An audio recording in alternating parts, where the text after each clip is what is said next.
मनोज जरांगे पाटील यांचं मुंबईच्या आझाद मैदानावरती आमरण उपोषण सुरू आहे। मनोज जरांगे पाटील यांच्या उपोषणाचा आजचा तिसरा दिवस आहे। मराठा समाजाला ओबीसीमधून आरक्षण मिळावं ही मराठा बांधव आणि मनोज जरांगे पाटील यांची आग्रही मागणी आहे। आपल्या मागण्यांसाठी मराठा बांधव चांगलेच आक्रमकही झालेले आहेत।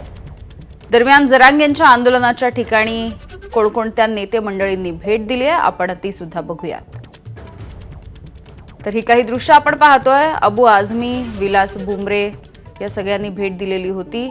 डॉक्टरांकडून सुद्धा मनोज जरांगे पाटील यांची आज सकाळी तपासणी करण्यात आली। मराठा अभ्यासक सुद्धा त्यांना भेटत होते। तर महंत शिवाजी महाराज यांनी सुद्धा त्यांची भेट घेतली आहे। सोबतच खासदार धैर्यशील मोहिते पाटील हे सुद्धा जरांगे पाटील यांच्या भेटीसाठी गेलेले होते।